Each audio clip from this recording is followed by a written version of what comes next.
Hello, my name is Evonne Marzouk, and my favorite thing is writing. Welcome to the Finding Favorites podcast, where we explore your favorite things without using an algorithm. Here's your host, Leah Jones. Hello and welcome to Finding Favorites. I'm your host, Leah Jones, and this is the podcast where we learn about people's favorite things and get recommendations without using an algorithm.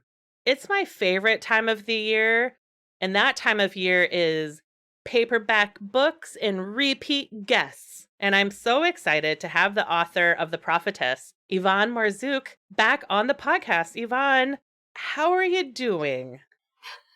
Thanks so much for having me, Leah. It's been a little bit of a challenging time, but I'm grateful to be here with you. To frame this interview in time and place, it's Monday, October 30th. This will come out in November when, God willing, the hostages have been returned and there is a ceasefire and the world feels less unsteady than it is today. But we're still in the thick of a really horrible time. Yes. But there are no silver linings, just like there were no silver linings to COVID. But in the last few weeks, I have had moments where I've reconnected with my friends from the ROI community and from the Jewish community that I've met through Twitter and through traveling to Israel. I had a beer with Joel Haber in Penn Station last week.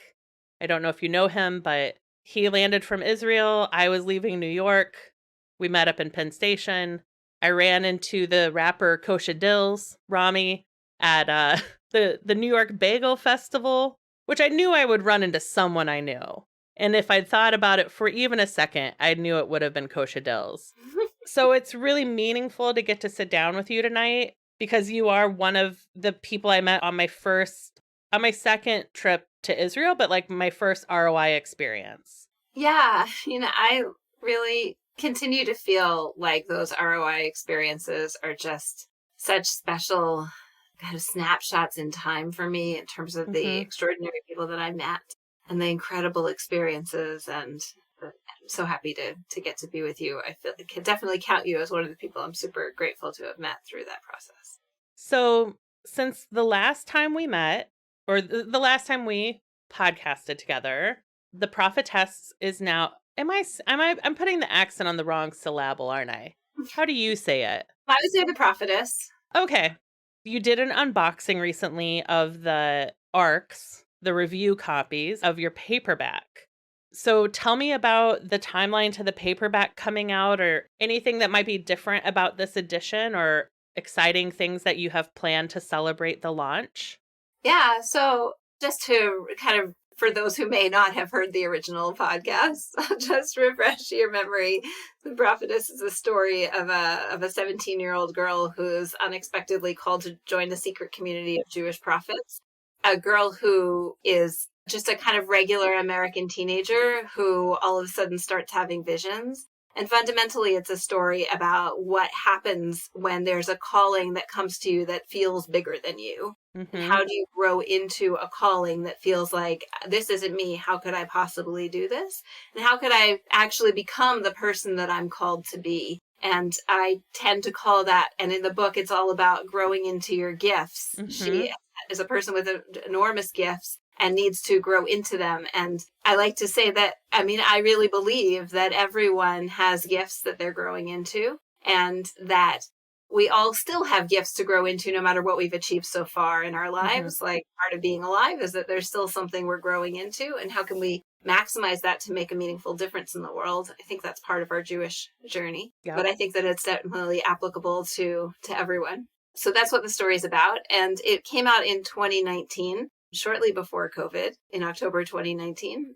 And I was able to do some great things, to do podcasts, to be with you, to do a whole tour. And I've been so excited by the people who told me that the book changed their lives. And I'm also so excited that after 4 years, the book is finally coming out in paperback. That was always my wish. And it's got this beautiful cover that I'm so excited about. It has a girl wandering towards the sun. And I think it just really emphasizes and just underlines what the story is really all about. By being hardcover is available at the low price of $15, which I'm really excited about too. Yeah. So that's the news about The Prophetess that I'm really excited to share. Outstanding. And people can pre-order it now on Amazon. Yes. And you're making some decisions about also doing a charitable contribution. And we'll put the final decision in the show notes about how the pre-orders will link to a charitable contribution. Yeah, so my publisher and I have both committed to making a charitable contribution for every book pre-ordered by November 14th. And more details about that we can include in the show notes. Great. So I'm curious, the book came out in October 2019, which feels like a whole lifetime ago, which I guess for like a kid would be like all of high school. Yeah. Or maybe the book is a senior now if it was a freshman in 2019. Yeah. What have you grown into over these last few years? Do you feel like there's an area in your own life where you've grown with this book out in the world? Yeah, that's such a great question, definitely. And I think one of the most important things that I learned in this process is how to be out front with a book. I think that one of the things I discovered about myself is that I had this tendency to like create products and then hide behind them. Like, here, look at the book, don't look at me. Right. Look at the organization, don't look at me. Right. Like, I over-identify with the book or with the thing that I was doing. And then because I kind of had some, deep sense or concern that people wouldn't really be interested in me. And I really had to work through that for myself. And I think that's one of the most important things that I've worked through over the last couple of years is being willing to just say what is there for me to say and be willing to be the person who's there to teach what I'm here to teach. And the book teaches those things too. And to be able to share what I believe is important at the same time as offering the book as a really great resource to support people in those same things. Yeah. And I learned and taught during this time much more about women's empowerment, about what it means to grow into our gifts, about Jewish mysticism, which the book is grounded in, but I've had the opportunity to learn a lot more and to teach a lot more, and to just be willing to be out there being who I am, and then also offering the book as part of what I offer has been a transition for me that's been really great. And I feel like I've learned a lot about myself as a speaker, as a teacher, as a writer during this time. When you come out with your first book, you don't have any idea how to sell it. You don't have any idea what they're going to ask of you. Right. And I really had so much opportunity during this time to learn that and to become more comfortable with all that. Right. Or how much, not that you were not a person with technical skills before, but having so much of it during kind of peak COVID, having to really learn how to like manage Zoom events and do like virtual tours where maybe it had originally, maybe like you were going to spend Shabbaton with different communities of having to come in maybe on a Sunday and do a Zoom versus getting to spend like a full weekend with a community. It was just a completely, I'm so happy that you got a few months of normal launch before COVID hit. Yeah. And I think, it's interesting. Like the whole world has changed so much because of COVID, and virtual events are so much more of a normal thing. It definitely was not what I was expecting when the book came out originally. I certainly had to learn Zoom. I partly had to learn it because my kids were taking virtual school on it. That was like my first experience with Zoom in a real immediate way. Getting to learn all those things certainly creates flexibility for the kinds of events that you can do. And during Elul, which seems like 100 years ago, but was really just like last month. Right. I organized a class, like my first class ever that I led all by myself, that I ran on Zoom. I had my own Zoom account and I invited people to come, and I taught about the heroine's journey and how, women can grow into their gifts. And I did 6 sessions. And that's something that I never would have considered doing before the book came out, but also not anything that I would have ever considered doing before COVID, that you could just kind of like plan a class and organize it yourself on Zoom and just, through all the social media channels, invite people to come. And that was also a huge growing experience for me. And I learned so much, and I was so grateful to be able to do it. But yeah, I think that all of the technology has really changed our way of communicating with each other.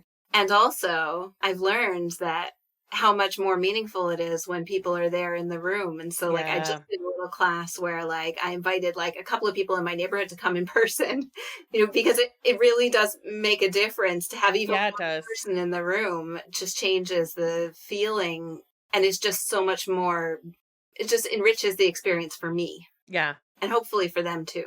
That's great. I'm also curious. I feel like when we were touching base about you coming back to the podcast, it also seems like you've shifted the audience you're focusing on for the book, that you've realized that it's grown-ups, it's women that are really grokking the book, and you had intended it to be a young adult book. Well, so actually, No? my publisher decided it was a young adult book. Ah, okay. I learned about myself, like I don't write. I'm better off writing what's in my heart and then having someone else decide who it's for than trying to. I can overthink like the who I'm talking to, and that kind of kills some of my ability to write. So I was writing it kind of for myself and people like me. And I was, when I started writing the book, I was actually very young, and now I'm not quite so young, but however old I was who it was for. Sure. And my publisher, recommended it as a young adult book, and it does work as a young adult book. It certainly does. There have been teenage girls who really liked it and who got a lot out of it. But also, I kept like coming across like 40-year-old women, 60-year-old women who said like, so spoke to my heart, and like, I don't know what's wrong with me. It's a young adult book. But it spoke to my heart, so whatever that means. And I felt I wanted to let them understand, like, because I never wrote it as a young adult book. That was never my intent. Right. So the fact that it was speaking to them is not weird at all. Yeah. The fact that it's about a 17-year-old was never intended to kind of limit it to people within that scope. Like The Alchemist, which is like one of my favorite books, is also actually about a young boy, but it's not intended in any way. No, it's not a children. That's funny. I think because I've read it, I've maybe only read it once. I probably would have said it was a bit, if like in a trivia competition, I would have said it was about a middle-aged person. Oh, totally not. I Right? mean, he's right. No, I just read it recently, and it's about like a young person. And I think there are a number of books like that, like these, like wisdom literature. Like it kind of doesn't matter how old the character is, because the important thing is like what the character is learning in the way. Right, like The Little Prince. Right. Yeah. So these kinds of stories can speak to people at whatever stage of life they're in, and especially a story about a 17-year-old, like, we all kind of have a 17-year-old still living inside us. I feel like I certainly do have that sort of part of me still with me. And there are still parts of me that are growing the way that a person does when they're like kind of in that critical moment in their life.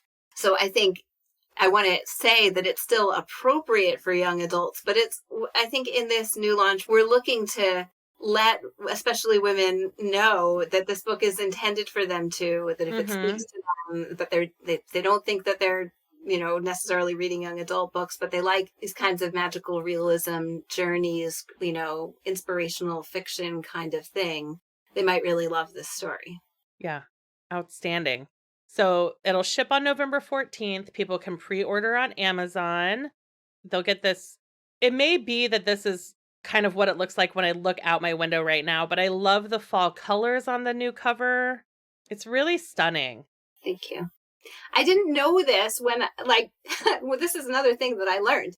People really judge a book by its cover. They do. And so I feel like this cover really helps, I think, to fully evoke what's inside.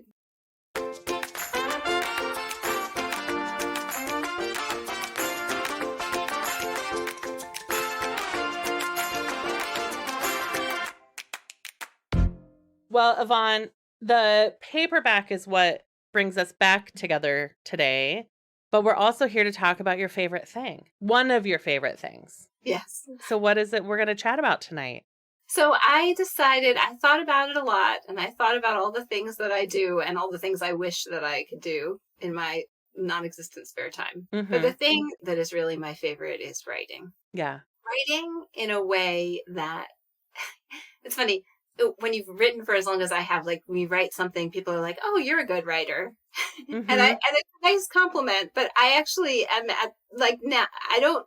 That's nice, but all I really care about is that my writing is touching you, is Mm-hmm. helping you learn something, is making you think about something in a different way, or bringing some wisdom into the world and into your life. And that's really what my writing is for. And that doesn't happen every time that I sit down at the computer, but that is what my writing is for. And that makes writing my favorite thing. Yeah. What does your current writing practice look like? Do you have a current writing practice?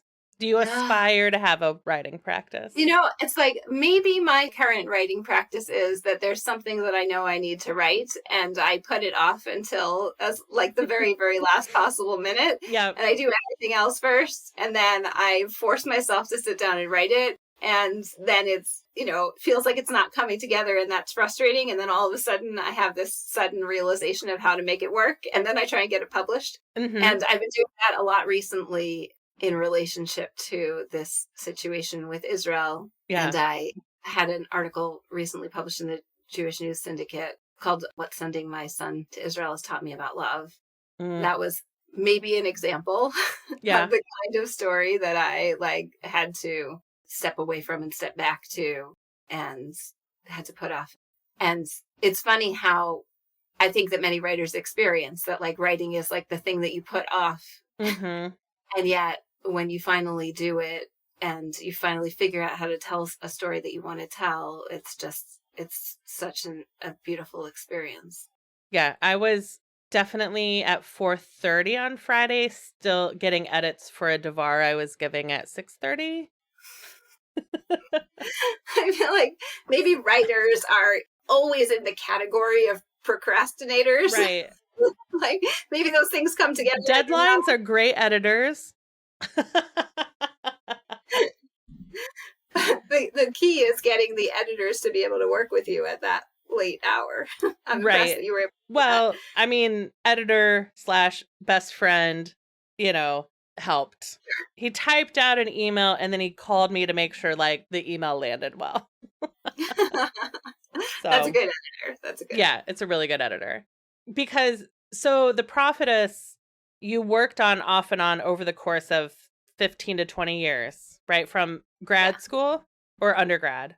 From undergrad, yeah. From undergrad up to publication, and you eventually broke out the scenes and you had your Excel spreadsheet and you would pop in and pop out. So, but what does writing life look like for you with the big novel, the first novel out in the world? So you're writing beautiful essays for publication. Are there other novels scratching at, trying to get out? Are there bigger projects, or are you focused on the marketing and smaller in length projects? It's hard. I think one of the things about having worked on a book for 20 years is that when you reach the end of that, the what comes next has been a really challenging conversation for me. And it's not because I don't know what I want to write about, but because I have so many different things that I want to write. Mm-hmm. And so little time in which to write them. Yes. And especially because, so I have an almost full-time job and I have kids and lots of other things going on. And then I'm trying to kind of promote and be available to share wisdom related to the Prophetess. Right. So I'm finding it challenging to kind of narrow down. But what I realized actually just very recently is that one of the things that stops me from writing is picturing who's going to read it. And then all the things that they won't like about it, or all the challenges that might come up for it, or will anyone want it? Right. And nobody's going to buy that. And it's interesting, none of that was there for me when I was writing The Prophetess, because I had no idea how it goes. Right. But now that I've been through that and I've seen how it goes, now it's is there a market for that? And I think just recently I've come to the conclusion that I just have to pretend that I don't care. Right. The only way to really write is to say what's on my heart. Mm-hmm. And then, when it's finished, convince somebody that they need it. Because by the time it's finished, then I'll be sure that it's a contribution. And whereas if I describe The Prophetess to someone in a paragraph, they probably would, before it was written. Right. I wouldn't even know how to describe it the way that I did after it was finished. So I think Sure. I just need to, once this, kind of exciting phase around the Prophetess launch comes out, I think the key is to just choose something and start. Yeah. Like just my best guess and not care about whether it's going to, whether at the first glance it feels like it's marketable. Mm-hmm. So let's time travel.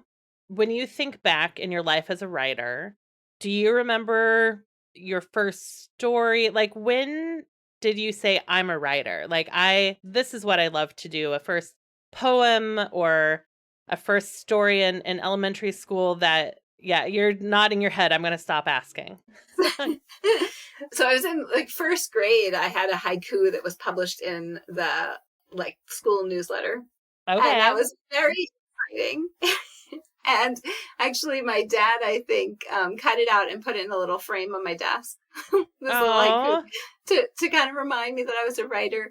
But really what happened was that in fifth grade, I had the opportunity to write a story as a kind of special end of year project. Mm-hmm. And I had the opportunity to basically write something. And because I was in fifth grade, it had to be 5 pages long. Okay. And I chose to write a story. And that was the first time I ever wrote an actual story.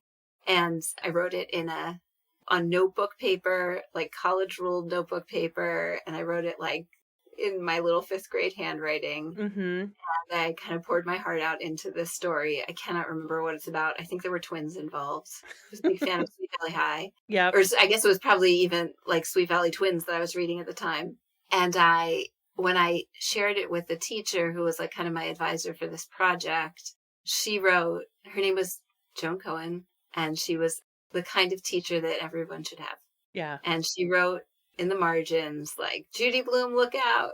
Aww. And of course I was a big fan of Judy Blume. Of course. And it just was such a, something to hold on to, that one day I could actually be an author. Mm-hmm. And that I could keep, the story itself, I don't know if it was any good, but it came from that same place where stories come from now, where you get into this imaginative place and you're in this spot where you just feel like it's a story you got to tell. And that it was so enriching to have that kind of positive feedback. And so my shout out is to teachers who see kids with big dreams and encourage them in those big dreams, because that's what made a big difference for me. Oh, I love that. Because you said before we hit record that you recently were a guest speaker for a 4th grade class about writing. Yeah, that was so fun. And that they were asking you questions about point of view, which to me seems, I don't know if a room of adults would think to ask that. So when you're going in to talk to 4th grade, tell me about it. Right. Well, so what happened was the teacher had asked, I volunteered to share this, to share my writing journey. And the teacher was excited to take advantage of that because she was teaching kind of the writing process, writing, editing, publishing to the kids. And so here I am, a really good test case. Yeah. And it was a beautiful group of children. And one of the things that the teacher asked me to focus on was the revision process, because I think 4th graders maybe don't really love to write something and then write it again and write it again. I seem to recall that when I was that age too. I recall that at my current age. Yes. So right now, and actually I'm kind of an editing geek, and I could edit things ad infinitum. So so I actually don't mind it now at all. But at the time, yes. And so she asked me to explain, especially, what's that like to have to kind of write a book a whole bunch of different times before it's published. And the book that finally got published was my 8th draft. And so I explained how over these 20 years, I was continually improving on an original idea that I had. Mm-hmm. And I was talking to them about some of the things that changed in that process of reworking the book. And one of the things that changed was point of view.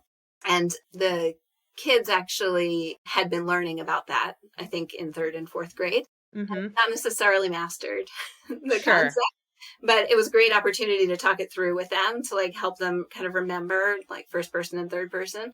And they were actually some of the kids were really strong readers, and they were very excited to tell me about different books that they had read and about the different perspectives that books take. And it was cool for me to kind of geek out with them about some of the ways that authors make decisions. Mm-hmm.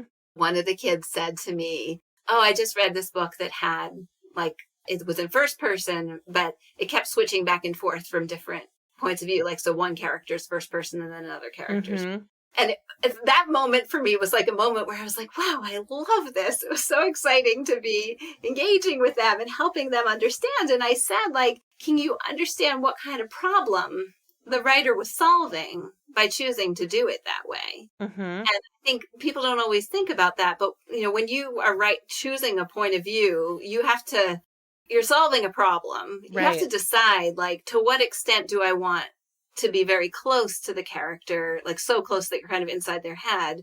To what extent do I want other people in the story to be able, you to understand what their perspective is? Right. And an author who chooses to do first person but switches back and forth is the solving the problem of, they want you to be very close to the characters, but they also want you to see it from different points of view. Right. The only way to do that, I was explaining to them, is to do like third person omniscient, but then you're very, very far away from the character.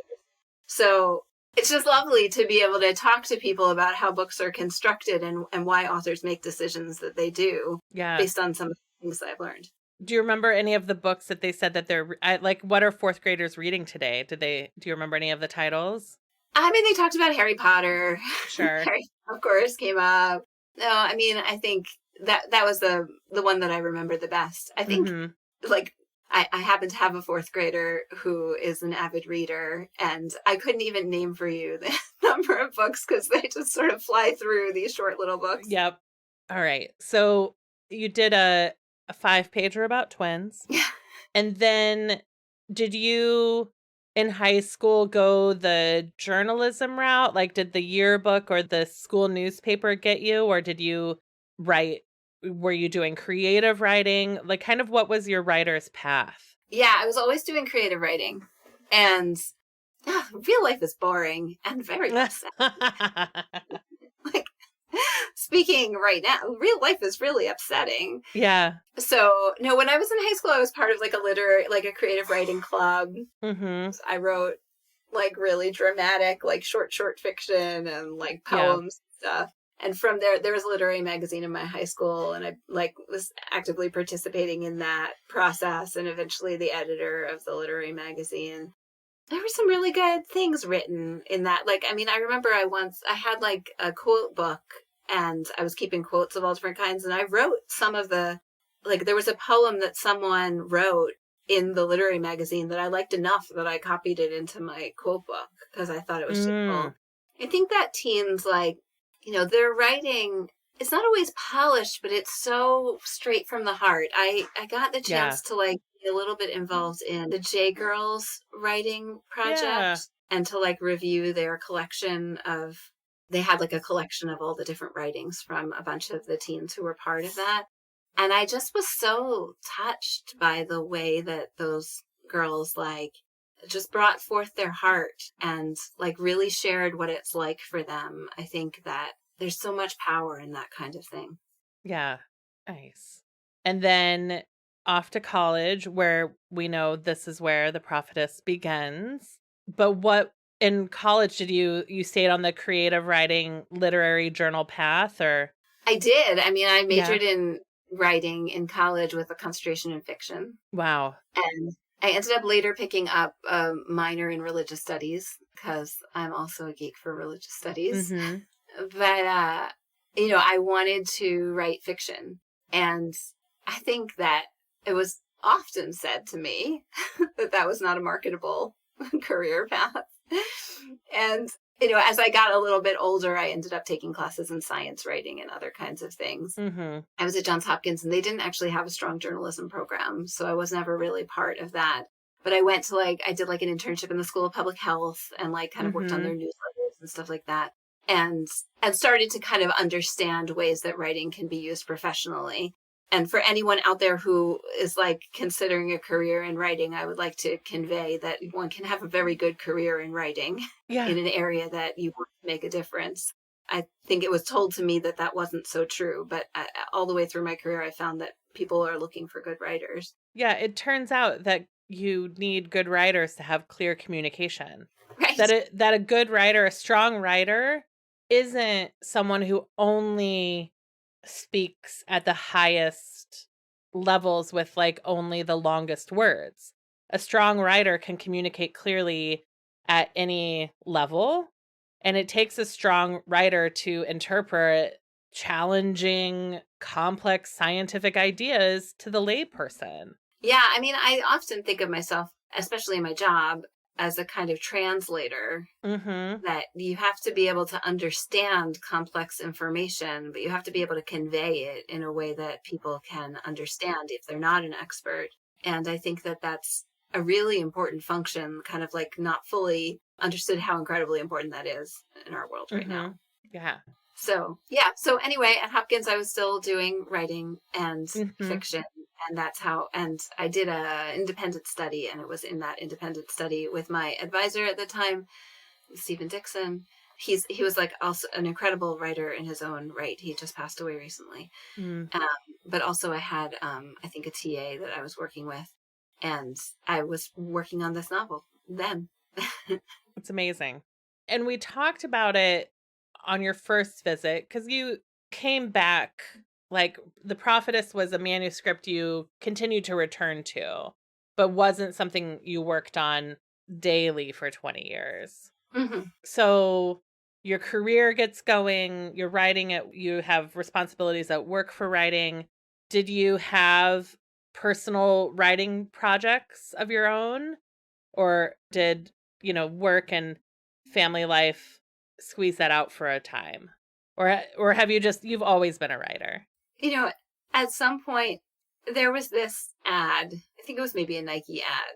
And there was this woman who was running, and she was talking about, and, it was advertisers for sneakers. But she said, like, I do all kinds of exercise, but basically, I'm a runner. And for some reason, that commercial made such an impression on me, because for me, it was like, I do all kinds of, communications, but basically I'm a writer. Yeah.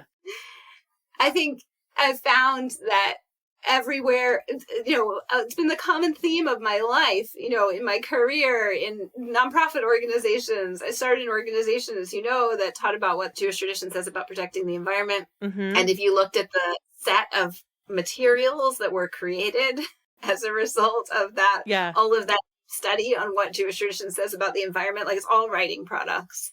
Right. Like, I think that every place where I've been, it's been me and words. Yeah. And so there were times when I was working actively on this novel, and then there were times when I was frustrated that I wasn't getting to work on the novel, and then there were times when I was writing, like, Uplifting People and Planet is this book that I co-edited with Rabbi Yonatan Nerel, a series of like 18 essential lessons on Judaism and the environment, which is available as an ebook on Amazon. It was collected into a book, and it being used as a book. And so, like, there were times when all my writing energy was focused on, like, helping other people write and edit things that were very important to me in regard to the environment. And that was consuming all of my writing energy. But The Prophetess was always something that I was, like, continually coming back to. It wasn't something that I could stop. It was a story that needed to be told.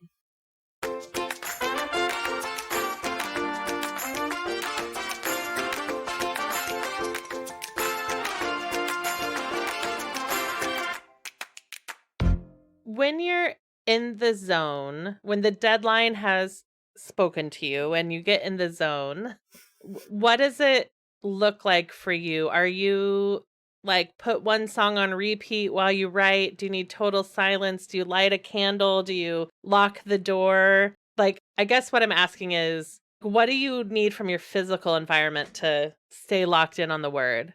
Yeah, it's a great question. So I listen to instrumental movie scores. Okay, yeah. There's like a channel for that on Spotify, like Cinematic Chill Out. That's what it's called. That's a good one. Before I had Spotify, there were a few others that were like cinematic ambiance, that kind of thing. Sometimes if it's like there are even ones where you could listen to like the climax kind of music, like the really exciting, like save the world kind of cinematic Like, it's the music that you always think, well, I don't know about other people, I'm a musical person. It's the music that, like, at the end of a movie, when the movie was good and the credits are rolling and they're playing this gorgeous music, and I don't really care about the credits, but I cannot turn off the music because I can't turn off the credits. The music is just so beautiful. It's that music. That's the music that I write to. I can't listen to something that has words, but I also can't be in silence. That's like too much noise in my head when there's silence. And definitely the other thing is the closing the door. That's really important. Even if nobody else is in the house, I just need like a smaller space. Yeah. I even made an Instagram reel about this. The truth is that, like, that is one way that I write. But the other way that I write is like 20 minutes on the metro. Like I'm on the metro and I've got like 20 minutes between this stop and that stop. And I know I got to get something done before like I reach my stop. And I have to focus, and there's not anything else around. And I put away my phone and pull out a notebook and just force myself to focus on whatever I've written or I'm writing. And it's amazing how much I actually get written, or at least get started, because I started it sitting on the metro. Yeah, I totally get that. Probably 20 years ago, I used to work at an ice cream parlor, and my coworker Alvern and I were both taking writing classes at the time. He was studying at Columbia in Chicago. He now has got a number of scripts, that pilots that have been bought, and comic books. He has gone on to become a professional paid Hollywood writer. But we would close the ice cream parlor at 11. So at like midnight, we would go to a diner together with our notebooks to like eat omelets in the middle of the night and write together, quiet, like in public. But like we needed that midnight, late night diner chaos around us. Right. Like, I don't think either of us had laptops at the time, because there was no taking our laptops with us. Like, we were taking notebooks out and writing in public. Right. That makes total sense to me. Yeah. And the music, I saw The Creator this weekend, which is I need to read some reviews about it, because I don't know it's rare that a movie ends and I'm like, I don't know how I feel about this movie. Because it's about sentient AI. Oh. And how the people have made the world's greatest weapon, and it is a sentient AI that is a 6-year-old girl. And this American soldier has to go destroy the weapon, but they don't know it's a child. And so, of course, he can't kill the child because it is a child. And America is very much the bad guy in the movie. America is eradicating AI.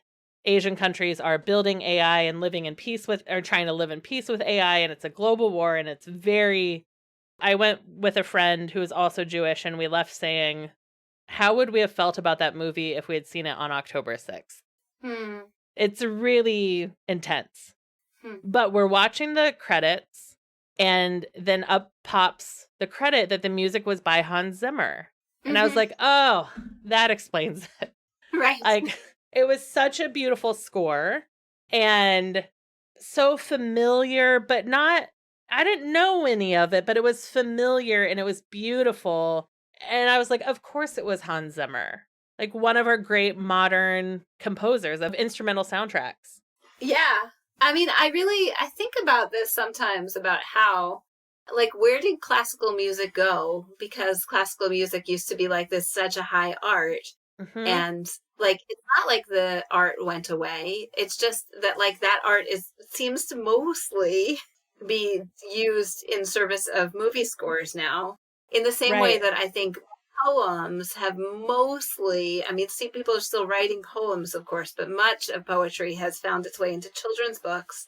And like really good, when I was reading my kids like children's books with poems, like there were some gorgeous poems, and they have found this kind of home in children's books. And I know people are still writing classical music and still writing poems separately, but somehow like I feel like those arts, they've been put in service of other things, but like you can still find them and really enjoy them.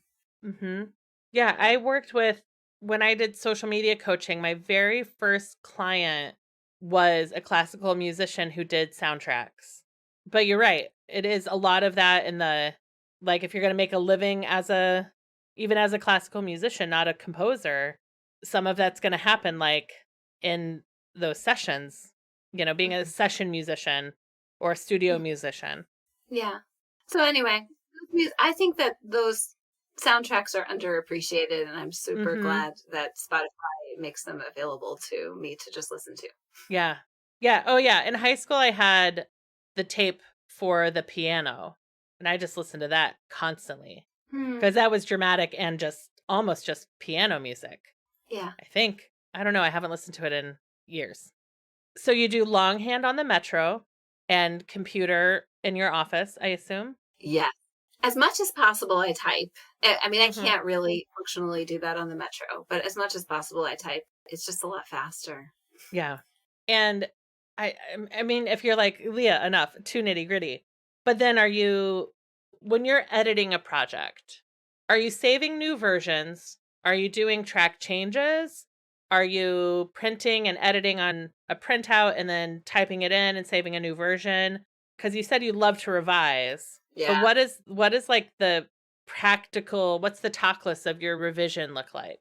Yeah, that's a good question. I think it's kind of, it's sort of messy.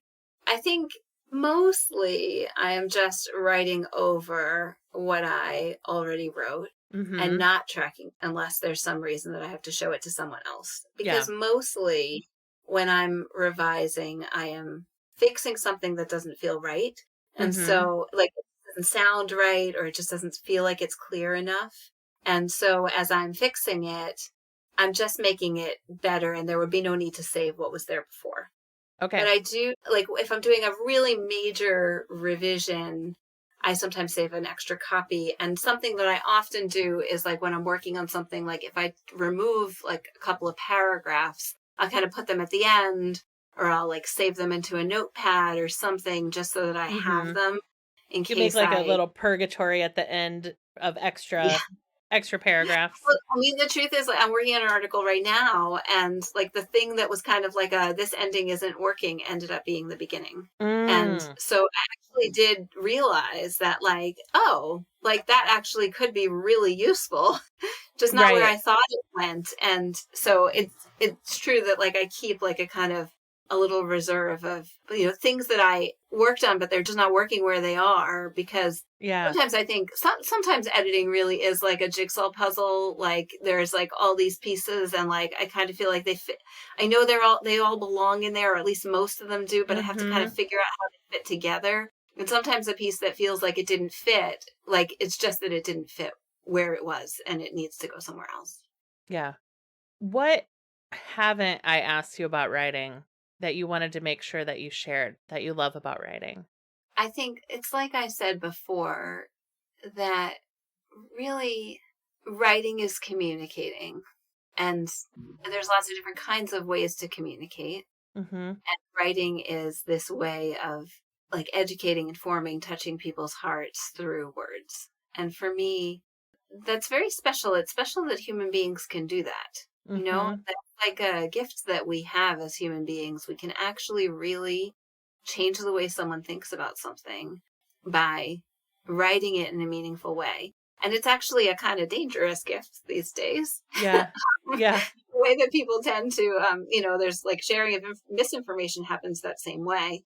But it's a kind of a holy thing to actually be able to understand like your own personal truth and be able to convey it to people in a way that helps them understand their personal truth. And I think that the more that we can use writing for that, the more that we can bring peace into this world. And that's really important to me right now. Amen. Yeah. It's also one of the, I think, wonderful Jewish aspects of writing is also how we stay in conversation with like ancient rabbis. It's so true. Right? Like through the Talmud, it's not done being written. And when we study it, it's these conversations, these layered over centuries, and we can continue the conversation. And it's only because we've written these arguments down and maintained a shared language in which to do that. Yeah. And I think like, we say things like, and it's in Ecclesiastes, like there's nothing new under the sun. But I actually don't think that's true. I think that wisdom evolves, and that like maybe I hope that human beings evolve. I hope that can happen. But I think that like our understanding of things evolves.